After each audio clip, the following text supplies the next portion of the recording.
Hey everyone, and welcome. We're about to dive into something that's, at the very core of all great communication. How to take simple content and turn it into a powerful story that actually connects with people. So let's get right into it. I mean, it's a huge challenge, right? We're all putting stuff out there, posts, videos, you name it.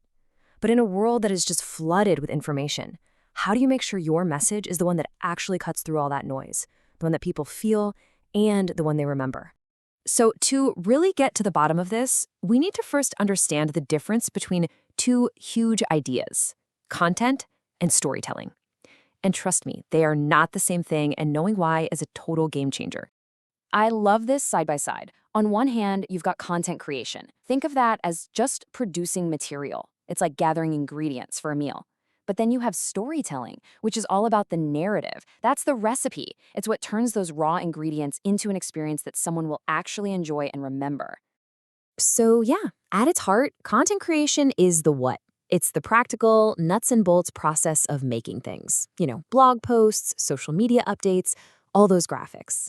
The main goal here is pretty straightforward: attract people, keep them engaged, and hopefully hold on to their attention by giving them something valuable. Storytelling, though? No, that's where the magic happens. This goes way deeper. It's not just about the information. It's about making people feel something. It uses a real narrative structure to get a message across on a truly human level. And that feeling, that's how you build real trust and lasting loyalty. But, before you can jump into telling an epic story, you have to make sure your foundation is rock solid. And that brings us to the four core principles of any effective content. Think of these as the absolute non-negotiables for anything you create. First up, clarity. Is it easy to understand? Please, no jargon. Second, relevance. Does this actually matter to the person on the other end? Third, persuasiveness. Does it inspire someone to think, feel, or maybe even do something differently? And finally, SEO integration. I mean, if people can't even find it, what's the point? And this table really just breaks down the so what behind each of these. Clarity gets you better readability, which is just common sense. Relevance? That's what drives higher engagement. Persuasiveness is what gets you those all-important conversions. And smart SEO, well, that's your ticket to getting more organic traffic. Every single one has a real, tangible result. Okay, so we've got the science down, the rules are in place. Now we get to move into the fun stuff, the art of the story. This is where we start building a narrative that really feels like your brand. You see, a really great brand story is so much more than just a tagline or a catchy slogan. It explains what you do, how you do it, and most importantly, why you do it. It's your mission, your vision, your core values, all working together to make people believe in you. And here's the absolute key. Stories work because they hit us right in the feels. Seriously, think about a brand you're truly loyal to. You probably don't just like their products. You feel a real connection, right? That is the power of emotional triggers. Whether it's trust, a sense of belonging, or just pure inspiration, these feelings are what make a story stick. Okay, let's clear something up that trips a lot of people up: tone versus voice. Think of it this way. Your brand voice is its personality. It's who you are, consistently.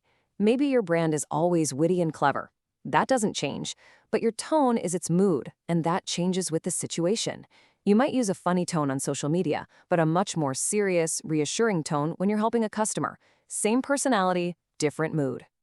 So we have the principles, and we have the building blocks of our narrative. Now, let's get practical. How do you actually bring this story out into the world? Well, it comes down to picking the right formats and sometimes the right people to help you. In today's world, it is all about the visuals.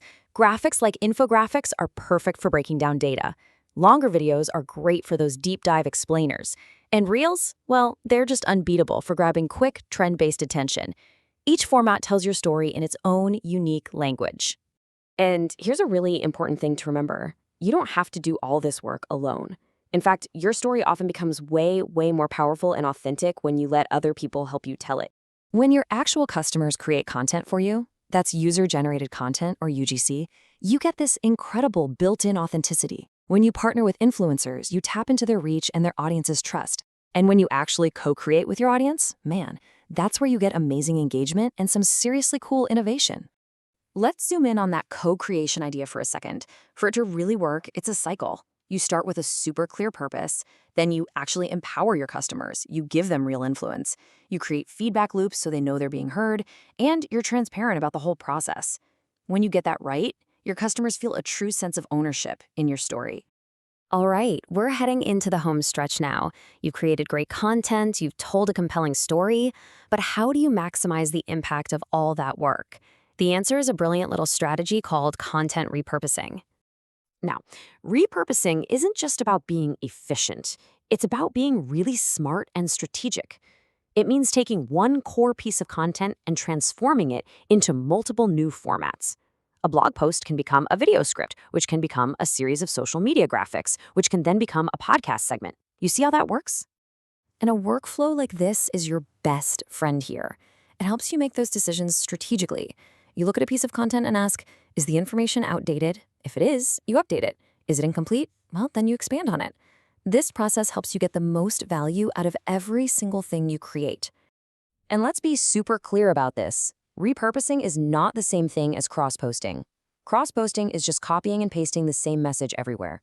Repurposing is thoughtfully adapting that message, customizing it to fit the unique language and audience of each platform. It's strategy, not just distribution. So as we wrap this all up, I'll leave you with this one question. It's so easy to get caught up on the content treadmill, just making more stuff. But the real goal, the real win, is to build a narrative, a story that connects, resonates, and actually endures long after the screen goes dark. So ask yourself, are you just creating content, or are you telling a story that's built to